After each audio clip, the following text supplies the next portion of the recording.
I am Pierre-Emmanuel Rautou. I am a hepatologist at Beaujon Hospital in Paris, in France. And I'm very happy to chair tonight this webinar on the burden, economic impact, and research gaps of digestive disorders. And for this session, I am very happy to be with Luigi Ricciardiello from Bologna in Italy, who is a gastroenterologist and is currently the chair of the research committee of UEG, and with Tanith from Liverpool, who has played a huge role in this initiative. And I would like to give you the word, Tanith, to present us a summary of what you did in this white book too. Great, thanks very much. Okay, so I'll just provide a brief presentation on the work we produced for the White Book 2 and some of the key findings. So just to provide a bit of background and as an introduction, my name is Tanith and I work within the Department of Public Health Policy and Systems at the University of Liverpool. And back in 2020, a team of researchers from the University of Liverpool, including myself, were commissioned by UEG to produce the White Book 2. And so as a team, we have experience in epidemiology, statistical modelling, health economics and public health. And throughout the duration of the project, we met frequently with the UEG Research Committee, who provided their expertise in gastroenterology. And so the White Book 2 was finally published online via the UEG website and journal in 2022. So UEG commissioned the White Book 2 to examine the burden of digestive disorders and unmet needs for digestive health research, to increase political and public awareness of digestive disorders and encourage research. So the White Book 2 consists of two reports. The first is an analysis of the burden and economic impact of digestive diseases, and the second is an analysis of research priorities and gaps in the field of digestive health. So to start with the first report, the main objectives were to describe the public health burden of digestive diseases and cancers across UEG member countries, to assess the proportion of burden attributable to modifiable risk factors and the relationship between human development and disease burden between countries, and to conduct an assessment of the economic impact of digestive diseases in Europe.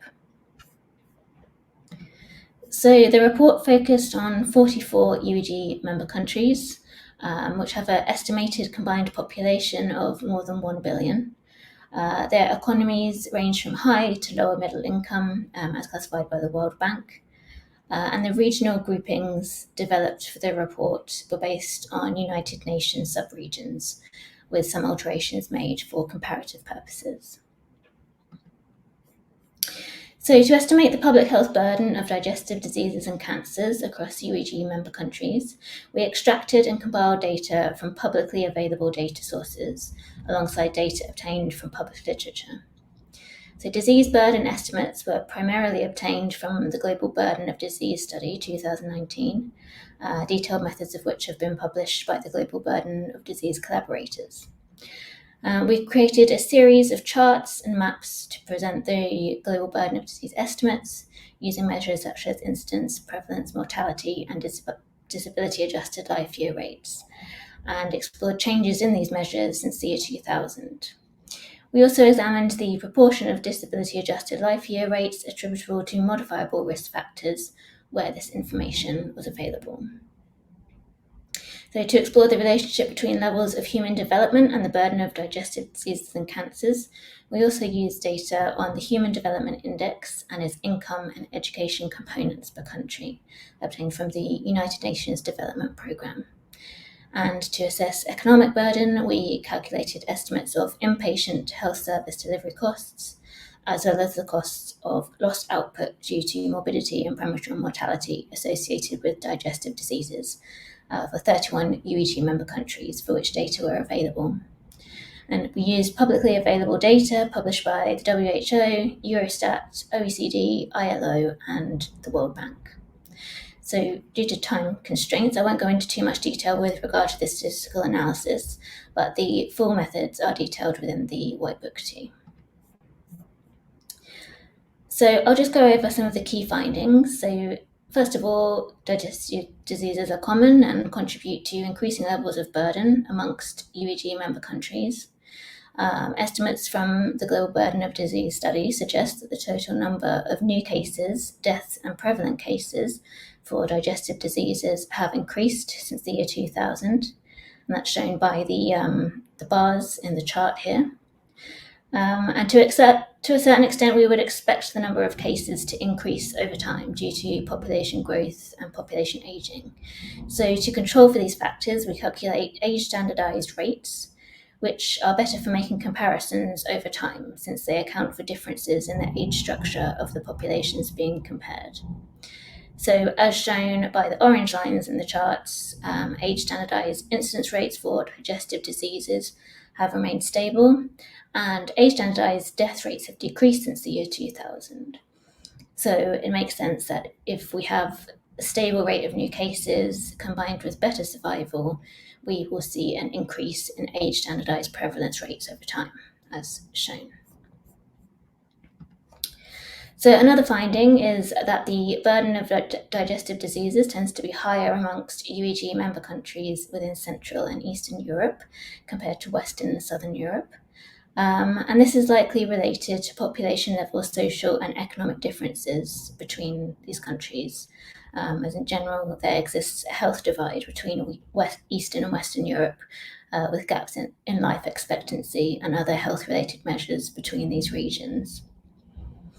And Egypt has the highest burden of digestive diseases of the member countries, which is to a large extent attributable to the high burden of liver disease due to viral hepatitis experienced within the country. So public health gains from the implementation of new policies and interventions designed to reduce disease burden can take long periods of time to be realised. However, the overall lack of progress over the last 2 decades in reducing the incidence of digestive diseases points to the need for greater adoption of effective preventative strategies. So examination of preventable burden may help identify areas of success as well as areas for prioritization within policy agendas. So this chart, based on global burden of disease data, shows increasing trends in the proportion of digestive disease burden attributable to high body mass index, apparent across most regions, alongside decreasing trends in the proportion of burden attributable to smoking. And while some progress has been made to reduce alcohol-related burden since the year 2000, alcohol use remains a major contributor to digestive disease burden across all regions, and alcohol attributable burden has increased in some regions, notably Northern Africa.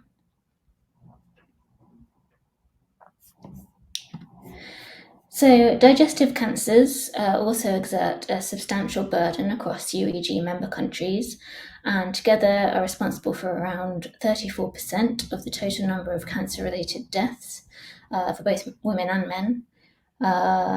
Colorectal cancers account for around 15% of all cancer-related deaths amongst women and 13% amongst men. And pancreatic and stomach cancers are also responsible for a large share of deaths due to digestive cancers.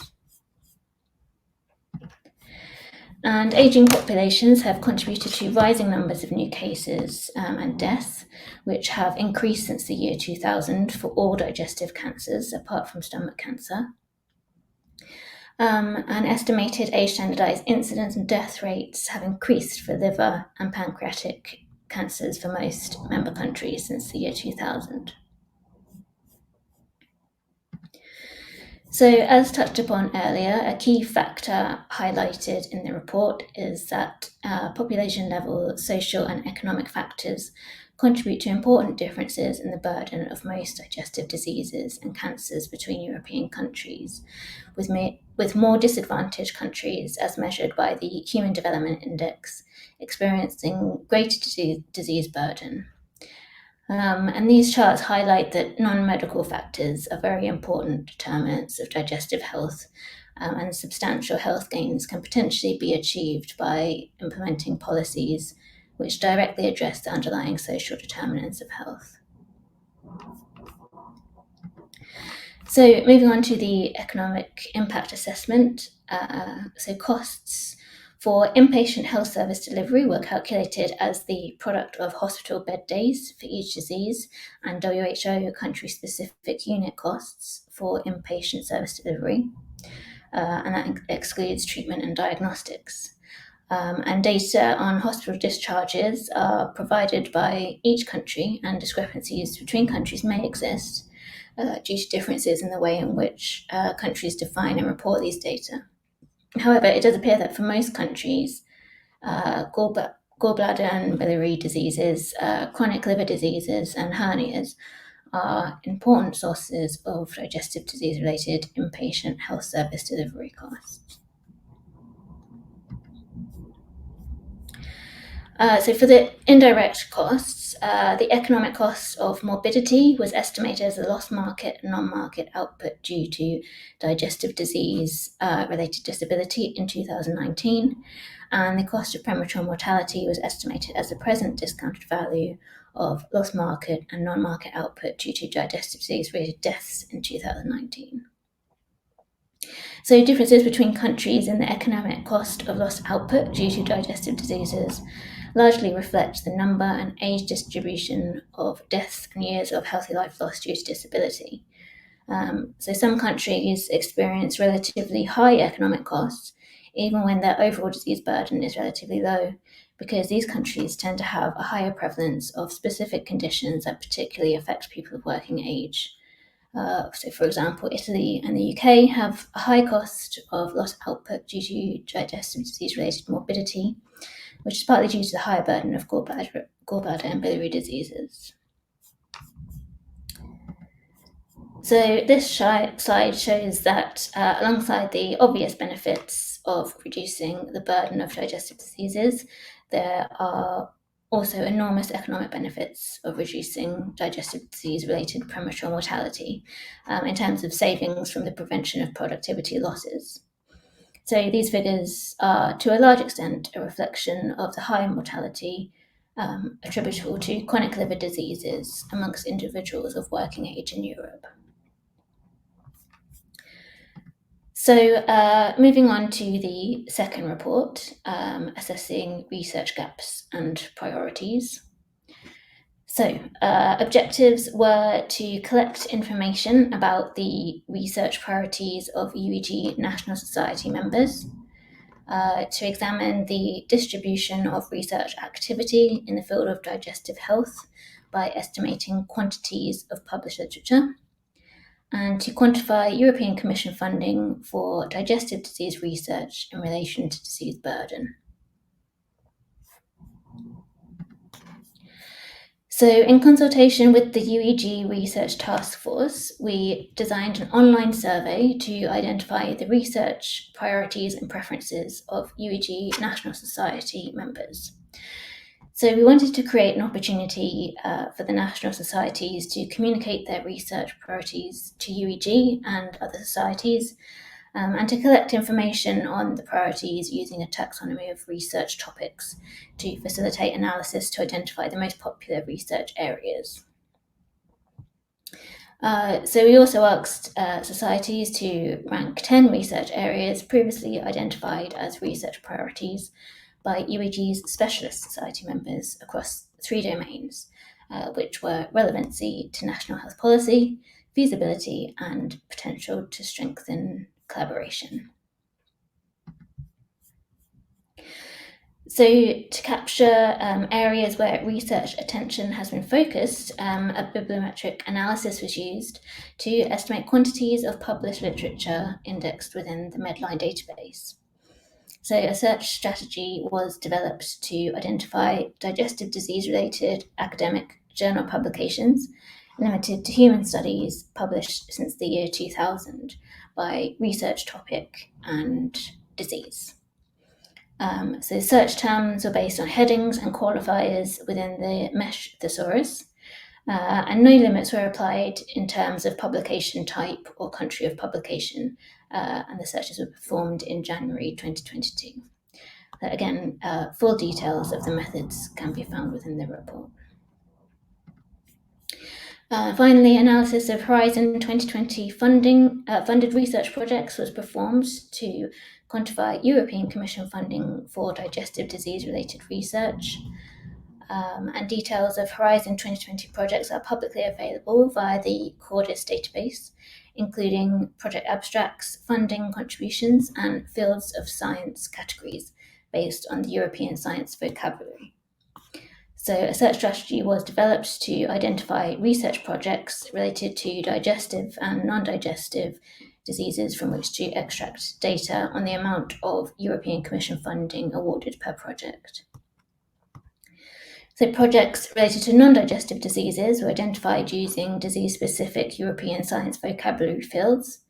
But since inflammatory bowel disease was the only digestive disease with a specific European science vocabulary field, research projects related to digestive diseases were identified by automated computer-assisted searching of project abstracts. And potentially relevant projects identified by the computer-assisted searching were then manually screened for inclusion based on the criteria that an aim of the research was to gain a better understanding of the disease or to directly reduce the burden of the disease. The European Commission funding per project was summed by disease, and analysis was conducted to examine the relationship between funding for Horizon 2020 research projects and disease burden in the EU using disability-adjusted life year measures from the Global Burden of Disease study.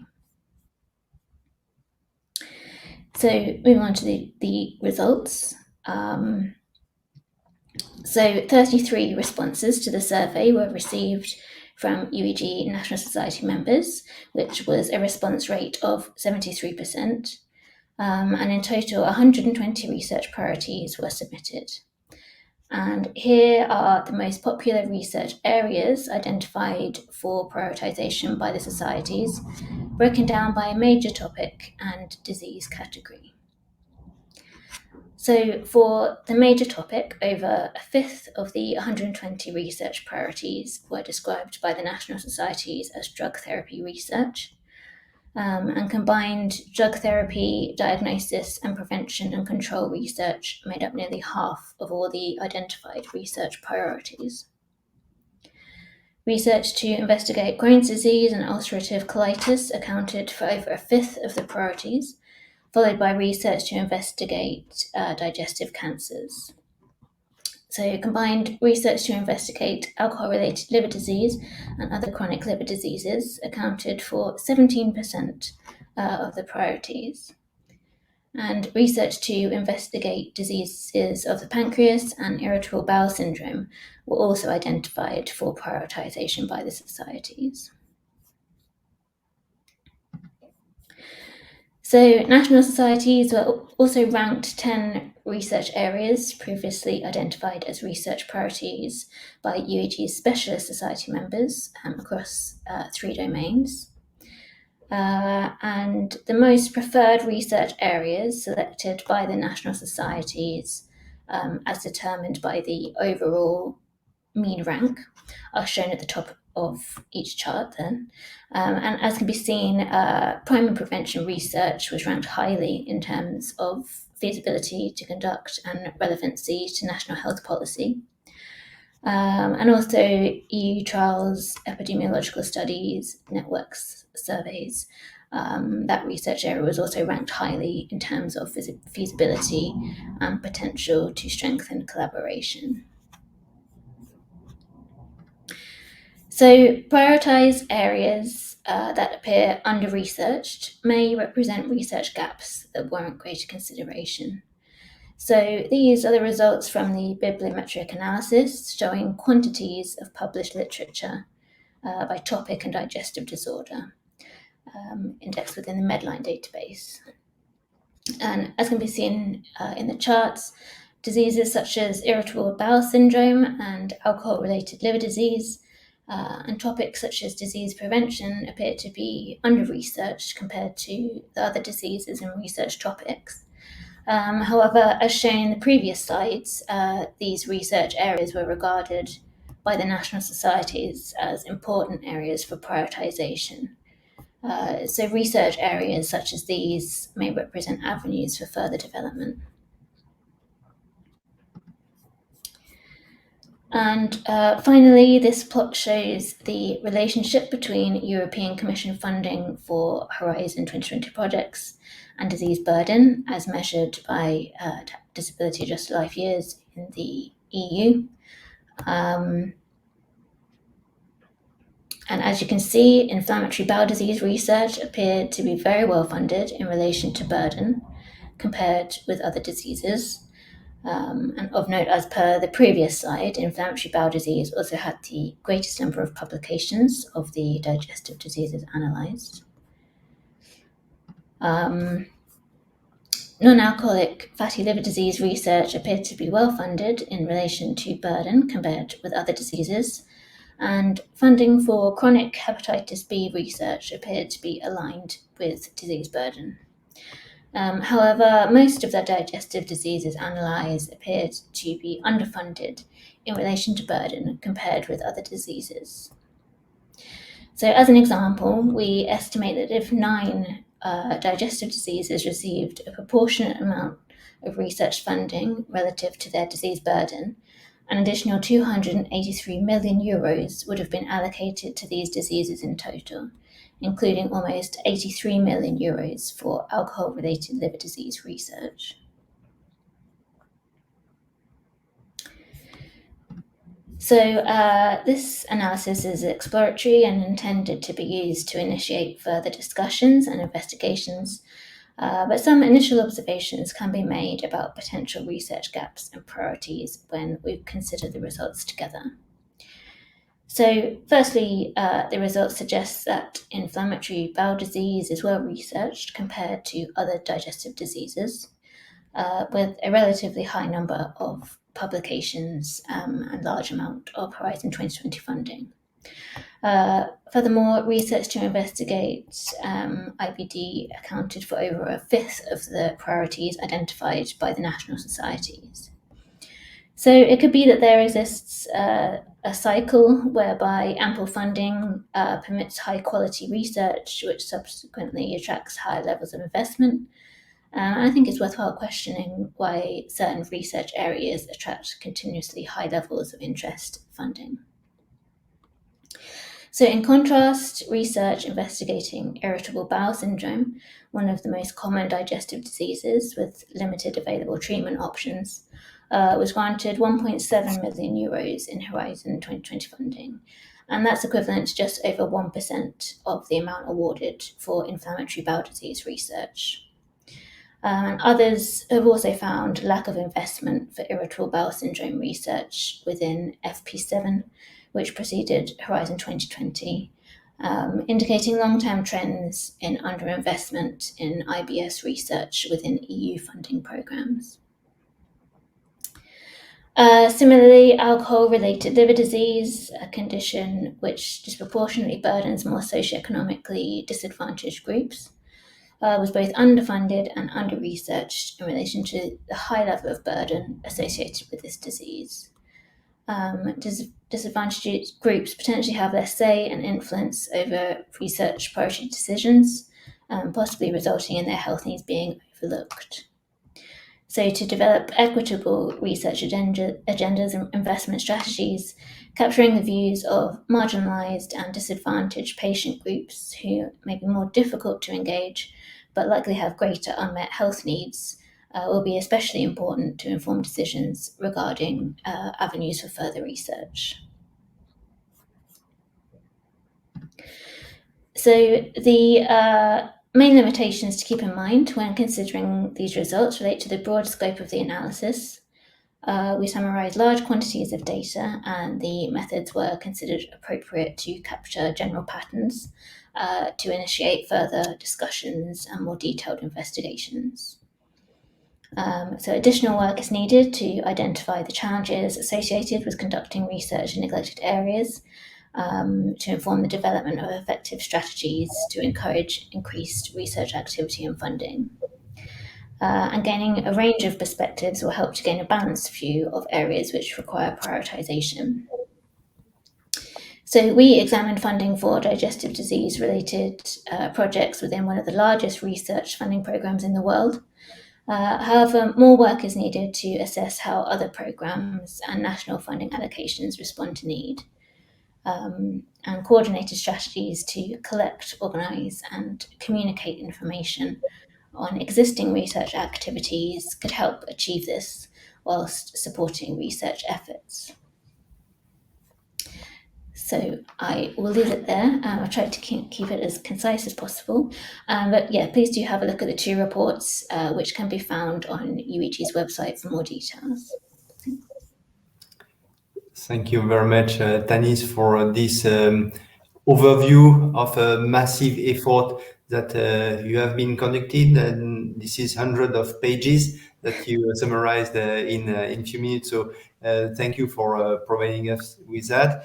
For our audience, if you have questions, do not hesitate to use the chat function, and we will have a discussion after the second presentation that is about to be given right now by Luigi Ricciardiello.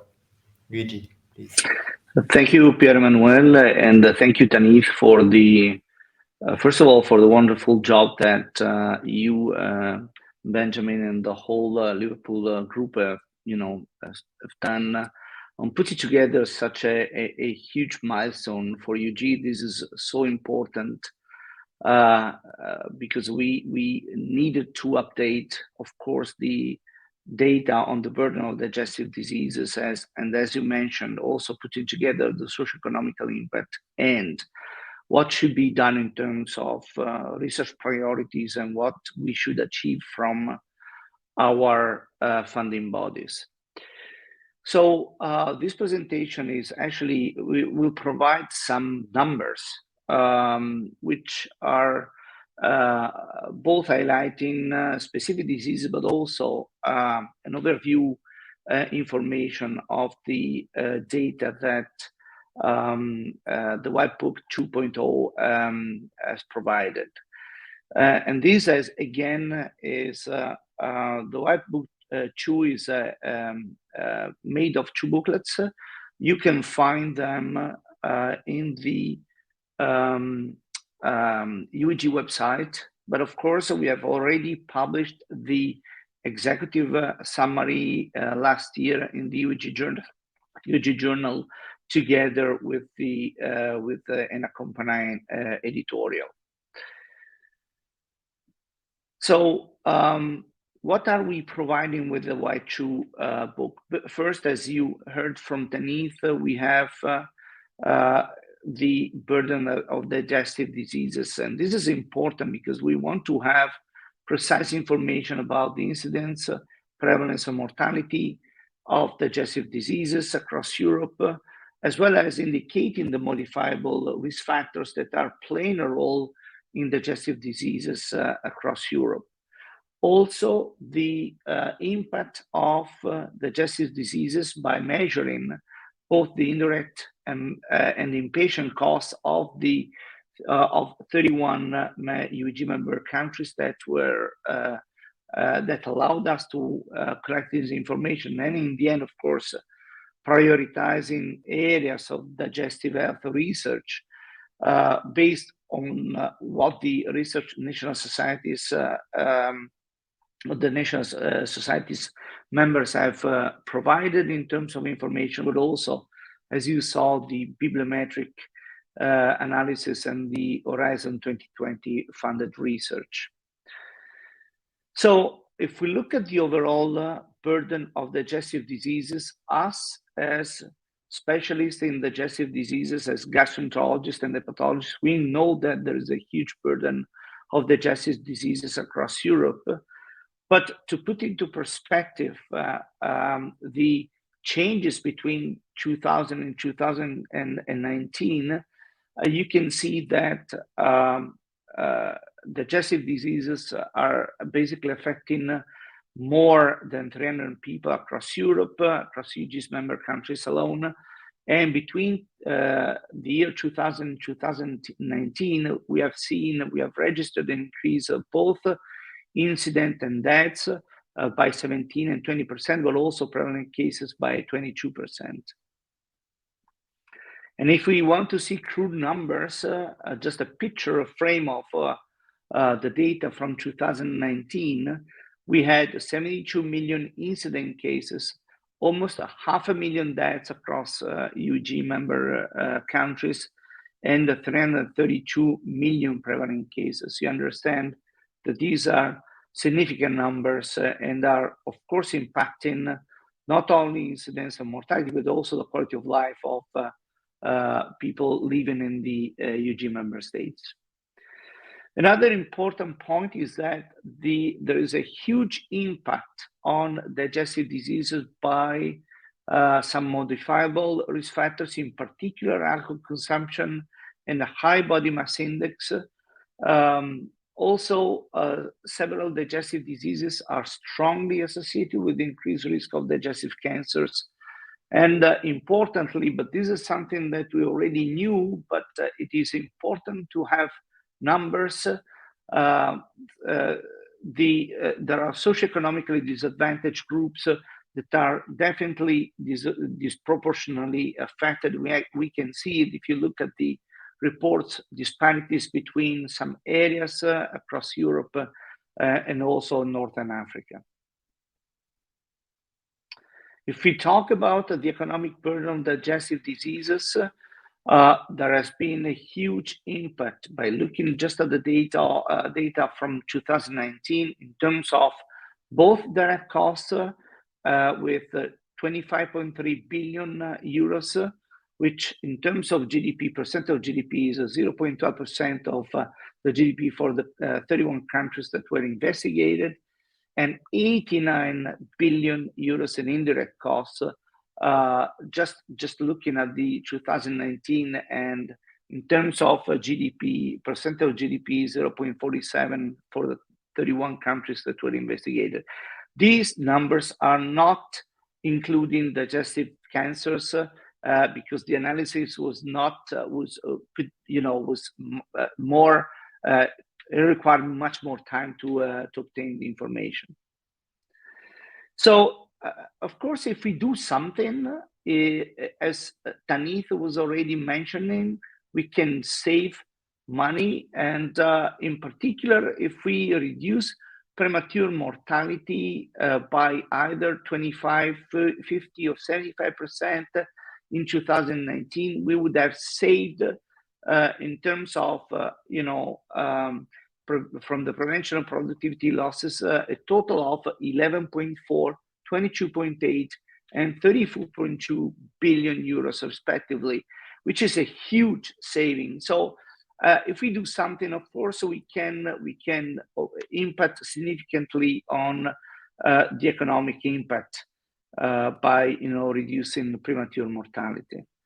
And the priorities are importantly driven by what we do in terms of primary prevention, in particular on alcohol and smoking. So we need to accelerate the implementation of evidence-based alcohol control policies. Also, we need to tackle the wide variation of prevalence or rates of tobacco use across Europe, which is, as of course, we know is very much different in different areas. But also, we need to tackle obesity and high BMI. And to do so, we need to acknowledge obesity as a population health problem.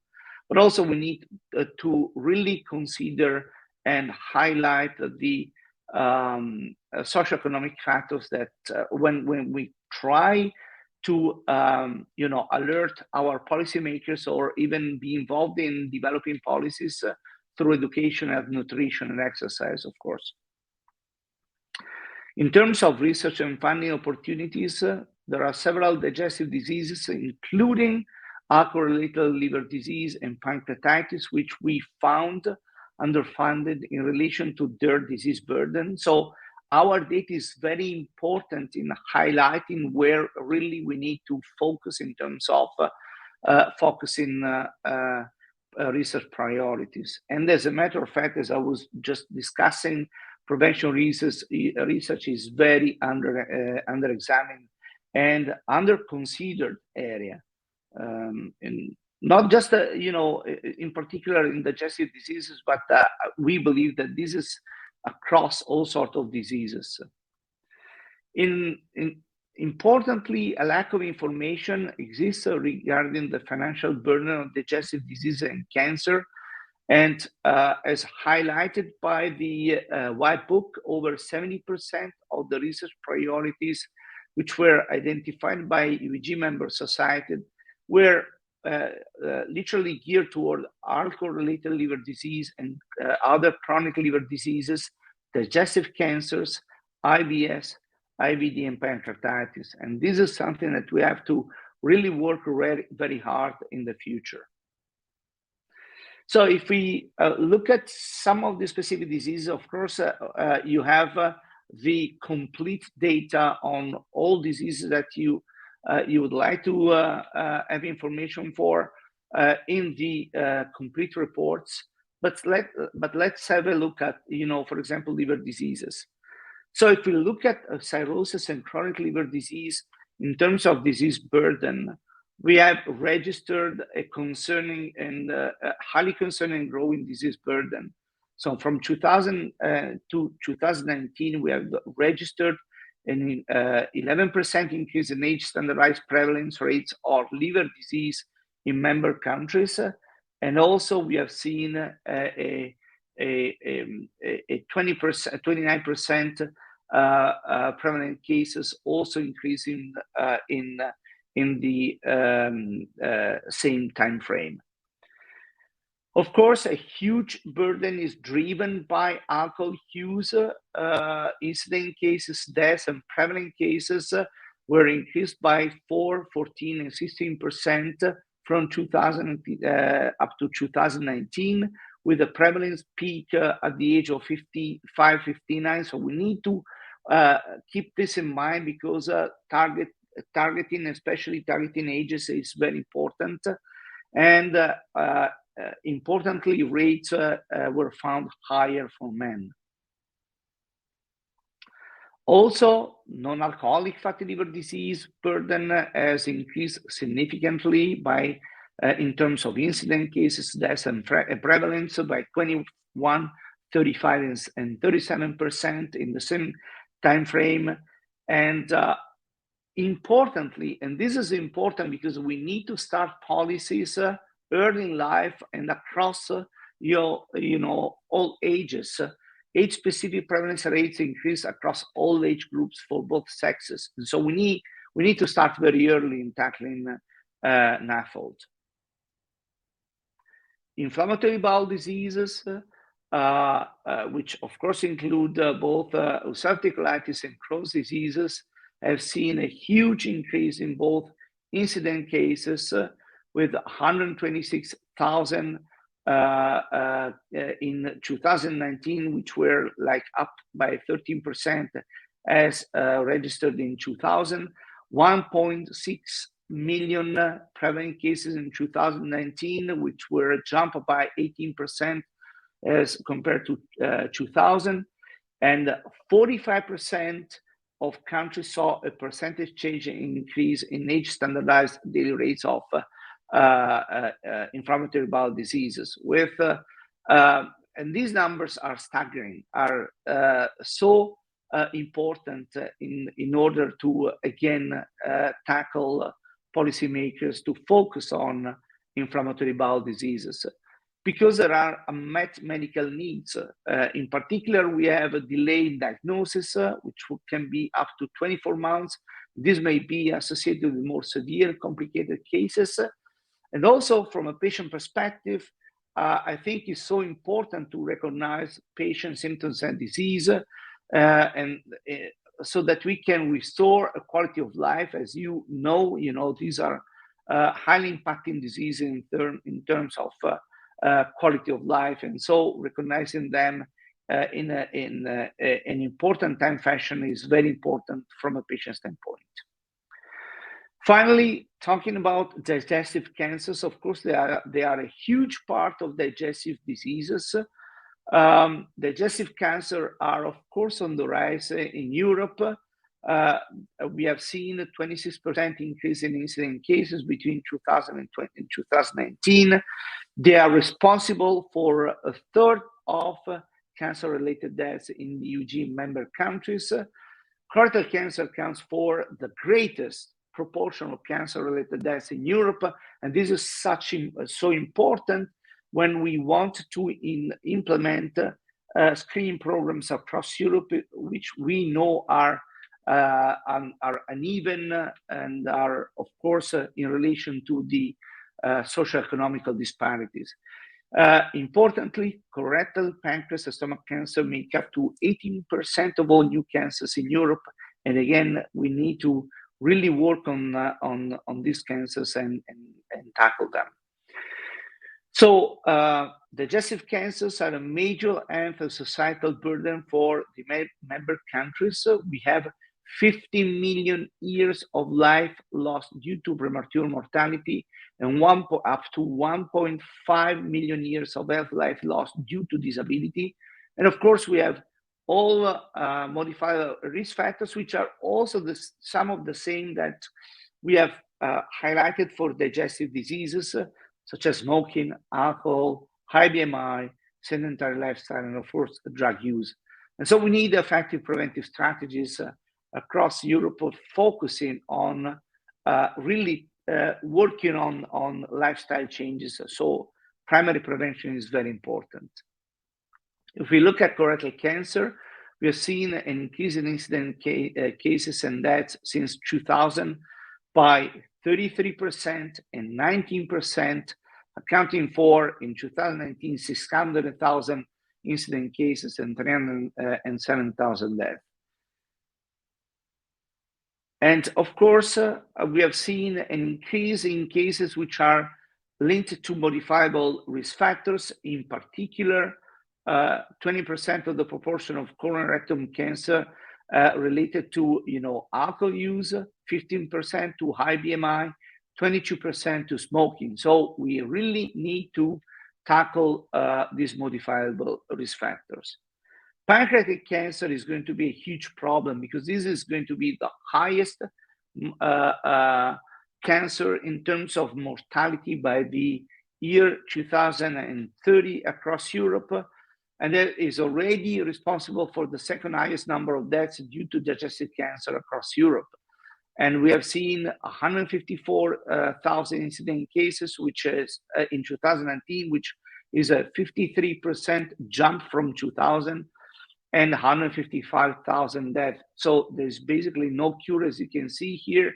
So understanding more how the disease develops and understanding how we can effectively prevent is going to be really a huge focus in the future in terms of research and how we can tackle the disease. So pancreatic cancer across the 44 countries has a huge impact in terms of what we can do tackling smoking, because there is a huge proportion of pancreatic cancer, 36%, which is due to smoking, and 10% has been associated with high BMI. And as you can see, the highest rates for smoking was in Montenegro and the highest rates for obesity in Egypt.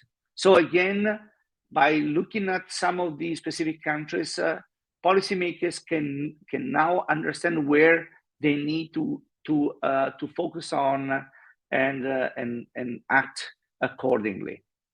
So the reducing the burden of digestive cancers, of course, goes with the prevention through healthy lifestyle, reduced alcohol consumption, no smoking policy, tackling obesity, promoting physical activity. Of course, screening, in particular colorectal cancer, but also for stomach cancer, implementing Helicobacter diagnosis. And of course, we need increased research funding in terms of early detection.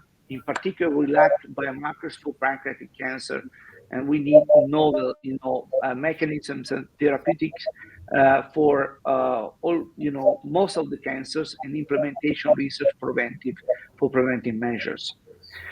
So I'd like to thank you for your attention. These are the links for the UEG White Book.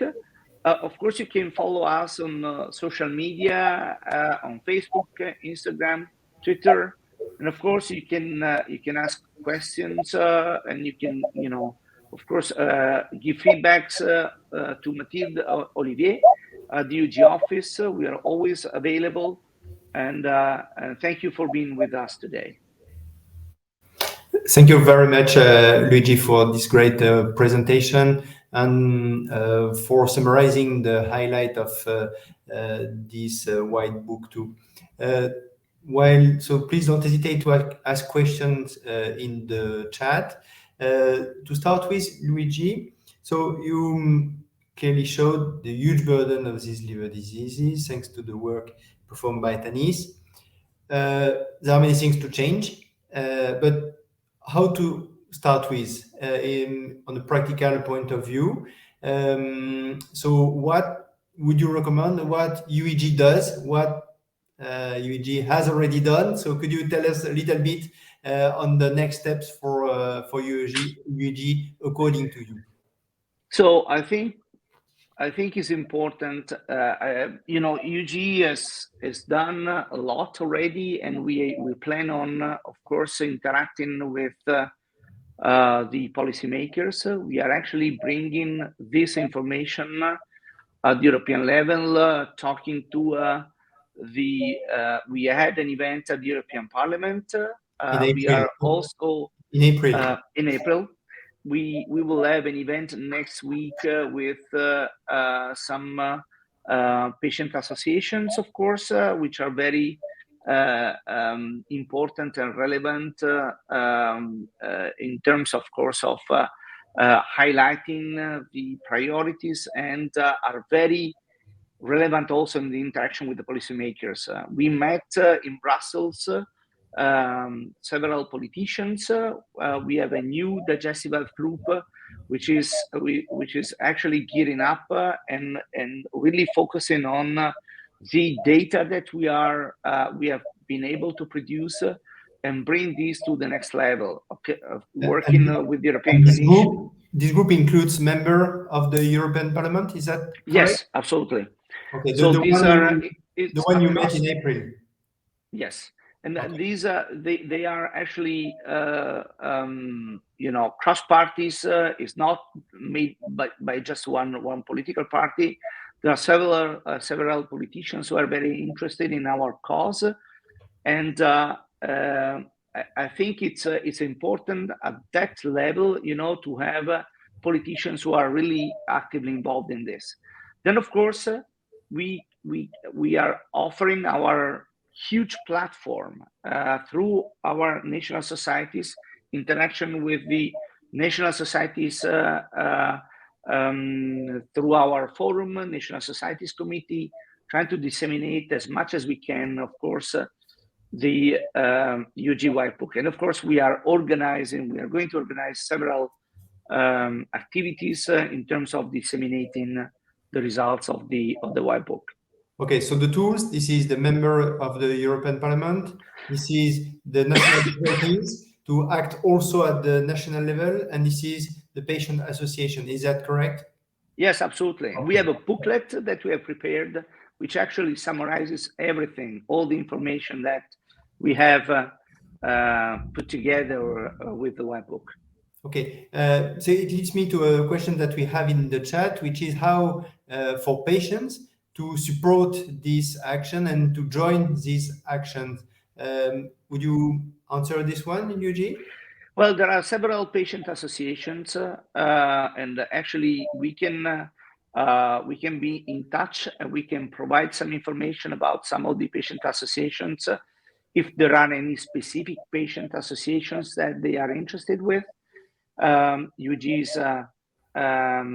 is part of, we are interacting with the ECHO, which is involved in Digestive Cancer Europe, which is, of course, very actively involved in digestive cancers, but not only with them. And so, again, at that meeting that we had in Brussels, there were also representatives from the patient associations, and so having them on board is very important. So we can provide this information if they want. Those are patients associations according to each digestive disease, one for the liver, one for cancer, and also there is the European level and the national level where usually there is this this association which is really crucial now for leveraging the changes in the healthcare systems and also for research purposes. You mentioned the tools, Luigi, which is the one we mentioned, but what message do you convey to the member, for instance, of the European Parliament? Because there is a lot of things to change. So how to start with? Okay, first of all, historically, we have had always people thinking that the most relevant diseases across Europe were cardiovascular diseases. And of course, with our data, we are highlighting the fact that digestive diseases are a huge burden in terms of incidence, mortality, but also quality of life, which is affecting, you saw the data on the prevalence of 332 million just in 2019. So they have to keep in mind that digestive diseases are a huge burden. Digestive cancers are a huge burden. Data are showing that we are not able to stop the rise in incidence and prevalence of digestive diseases and cancers, most of them. And this is mostly because we have not been able to adopt some of the key features that are really, increasing the numbers. And these are mostly in relation to lifestyle factors. What do you Smoking, think about alcohol, obesity, sedentarity. And so these are, in my opinion, the priorities. And of course, this highlights also the fact that we need to know more about our digestive diseases and cancers. We need to research more, and to do so, we need to have more funding. And so these are the three messages. Everything is going up, and we need to prevent more, and we need to fund more. Okay, it leads me, so you are talking about funding for research, and it leads me to a question to Tanith, because you showed us this quite amazing graph, including the burden of the disease and the research efforts that are given. So just to understand properly, this funding that you included in your analysis, this is only European public funding, is that correct? It was just, funding from the European Commission. Okay, so it doesn't take into account the national funding, neither the industry funding, correct? Yeah, definitely. And, this is obviously just Horizon 2020 is just one funding program. So whilst it is one of the biggest programs in the world, more work is needed to kind of see as well, like national funding allocations as well, and how they respond to need. But it means that for diseases, I'm taking you because you mentioned alcohol-related liver disease, which for sure has no industry-related funding for research because there is basically no industry in this field. It means that the situation is even worse, likely, than the one you mentioned. Because for other disorders, take the example of IBD, for instance, there is, of course, a lot of, or NASH, there is a lot of industry related research. So it means that this is even worse for alcohol-related disease. But could you remind us the amount you mentioned? Yeah, it was 83 million euros. Yeah, it is if alcohol-related liver disease received a proportionate amount of research funding relative to its burden, there would be an additional 83 million euros for alcohol-related liver disease research. So yeah, I mean it's and alcohol-related liver disease research also was one of the research areas that we found with the bibliometric analysis that was under-researched as well. So it's kind of like it seems to be that there seems to be a lack of funding and also a lack of research, which makes sense. And so, yeah, I think that's a really neglected, it seems like a neglected area, definitely. Tanith, in your analysis, so you provided us the global landscape, but also you did the analysis country per country. And typically, if we stay on the topic of alcohol, is that homogeneous or are there differences between countries? Yeah, I think that there were some differences. I think on that slide, I think some countries were making some progress. I think in Eastern Europe were making some progress On the with other side, it's worse. I think it's kind of, it's obviously related to the implementation of like policy, alcohol, policy, but lots have been written about, there's also reports, WHO, etc., of kind of like the best policies, evidence-based policies for kind of tackling alcohol-related harm. So,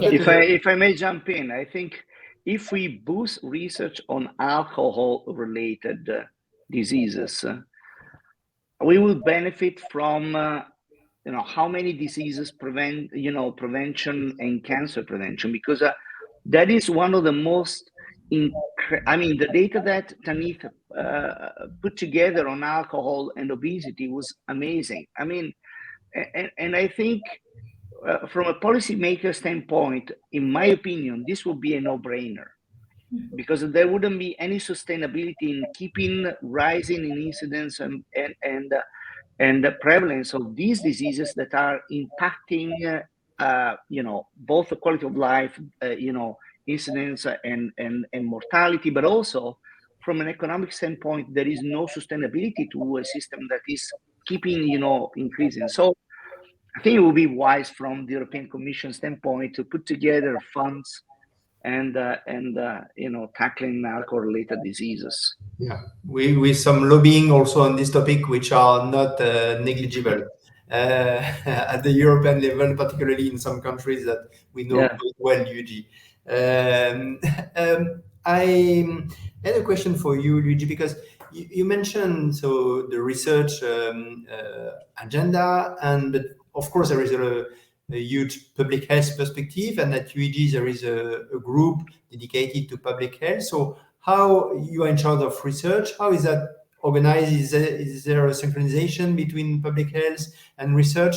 How do you handle that? So what we have done in the past 3-4 years is to embrace each other. Basically, we were also thanks to the work that has been done with Tanith and the White Book. So what we have done is to, of course, highlight the priorities in terms of research by starting with the diseases that are more, prevalent and incident, and that are kind of neglected. And as you saw from Tanith's presentation, there are several aspects. And so we are working together, putting together an agenda on both the tackling with the policymakers at the European level, but also at the national level, together with what we want to bring forward in terms of the research priorities. And I think this is working very well, because I think the two committees are really complementing each other and really strengthening each other in terms of being very effective. Okay, super. So I think it's already time for me to close this session. I would like to thank you a lot, Luigi. Thank you a lot, Tanith, for presenting those data, for summarizing again this huge amount of work. And I would like to thank our audience for being with us today and give some information. First, UEG continues to be involved in research. UEG talked about that. And new thing that UEG does is proposes to investigators launching European Horizon Europe project to involve UEG as partner, because UEG has a huge dissemination ability and can be partner of projects. So if you have project you want to submit to an Horizon Europe project, don't hesitate to contact UEG. And don't hesitate also to join my UEG community and to create an account. And in fall, we will have the UEG week, and at that period, there will be the research prize 2023 that will be given to Michael Breithauer. And I think it will be really a great time. And again, at UEG week, there will be a special session on UEG research prizes by the current chair of the UEG Research Committee, Silvio Danese, and previous awardees of these research prizes. So thanks a lot for having been with us tonight, and looking forward to further discussion with you. Have a good evening. Thank you. Good evening. Thank you.